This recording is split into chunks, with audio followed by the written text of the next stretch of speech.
In The King in Black Issue 1, the ominous march of Knull's impending demise unfurls its darkened tapestry upon Earth, a portentous herald of cataclysm.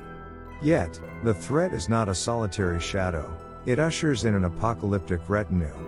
With a legion numbering in the hundreds of thousands, the symbiote dragons obey the whims of the King in Black, an unparalleled force that eclipses any challenge Earth's heroes have confronted.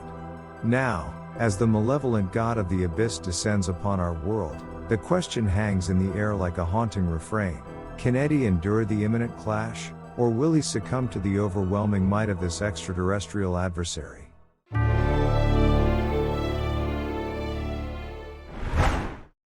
Upon the lofty precipice of a towering skyscraper, Eddie Brock stood, surveying the nocturnal expanse of Manhattan's cityscape.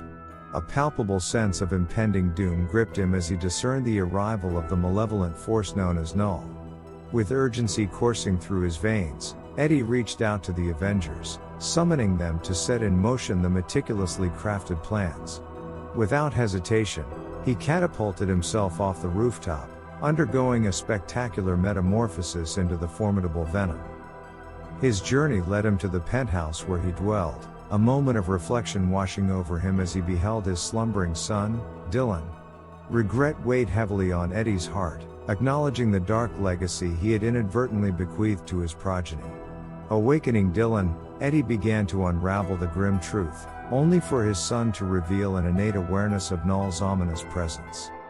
Meanwhile, at the Avengers Mountain, Captain America assumed command, issuing orders to Iron Man, Hulk, Jen Walters, and Captain Marvel. The screens before them traced Earth's orbit for signs of Knull's impending onslaught.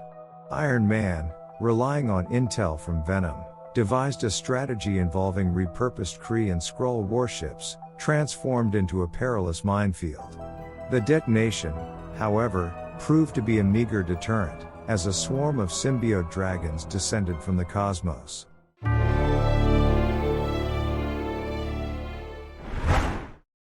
In the heart of the chaos, Eddie, accompanied by Dylan, navigated the perilous journey to a bunker borrowed from Spider-Man.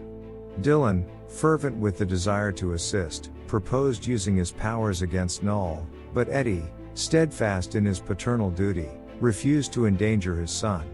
As the bunker's door sealed, Dylan tearfully implored his father to return unscathed, to which Eddie solemnly professed his love. Symbiote dragons cascaded through the skies over Manhattan, an embodiment of abyssal wrath. The Avengers and Fantastic Four united, witnessing the deluge of dragons descending upon the city. Eddie, guiding Dylan to Ezekiel Sim's subterranean sanctuary, acknowledged the desperate need for reinforcements. The realization that Knull's vulnerabilities were limited to electricity, cosmic forces, and perhaps magic left them with meager resources. As symbiote dragons dominated the skies and living abyss enveloped the city, the battle for Earth intensified. Eddie delved into the depths of the hive mind, unraveling Knull's connection to the dragons. The initial phases of Plan B, executed by Thor and Storm, proved insufficient, prompting Eddie to enact the third phase at the ruins of Dark Carnage's lair. Connecting to the throne of living abyss, Eddie grappled with the precarious possibility of Knull seizing control once more. The struggle intensified on the streets above, with Doctor Strange, Storm, and the Avengers combating the relentless onslaught of symbiote dragons. Unbeknownst to them, a more profound menace loomed as Knull, having conquered the Celestials, descended upon Earth. The arrival of symbiote-possessed Celestials heralded Knull's malevolent intent. Amidst the chaos, the Sentry, restored to his golden form, descended with a resolute purpose. His radiant form, a stark contrast to the encroaching darkness, pierced the cosmic shadows that hung over the symbiote-possessed Celestials. The air crackled with tension as the Sentry, a beacon of hope, confronted these otherworldly behemoths. The symbiote-possessed Celestials, their once majestic forms twisted by Knull's malevolence, turned their attention to the interloper. A cosmic collision unfolded as the Sentry clashed with the corrupted celestial entities, each blow echoing through the astral expanse. However, the tide of battle took a grievous turn as Knull, an ominous spectator to the celestial conflict, reveled in the chaos. The demise of the Sentry, once a symbol of celestial might, became a twisted spectacle for Knull's amusement. In a moment of malevolent triumph, Knull seized the opportunity, reaching out with tendrils of living abyss to ensnare the fallen Sentry. As the Sentry succumbed to the overwhelming darkness, an unsettling transformation transpired. Knull, in his insatiable quest for dominion, absorbed the void within the Golden Warrior. The celestial energies that once defined the Sentry were swallowed by the abyss, further empowering Knull's growing dominion over darkness.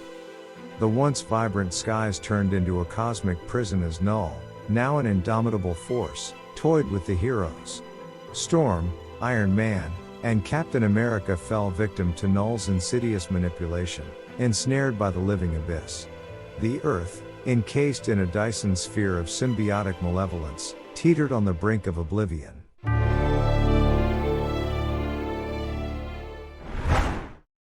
In a final, desperate gambit, Eddie severed his connection to the throne, opting for a risky negotiation with Knull. As the symbiote-covered streets below awaited impending doom, Eddie, disconnected from communication devices, confronted Knull atop the Empire State Building.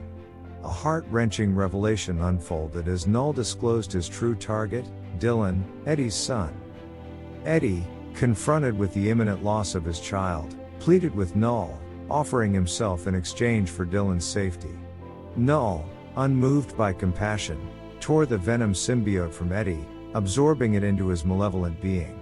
In a cruel twist of fate, Knull released Eddie, sending him hurtling towards the symbiote-infested streets below, marking a grim chapter in the battle for Earth's survival.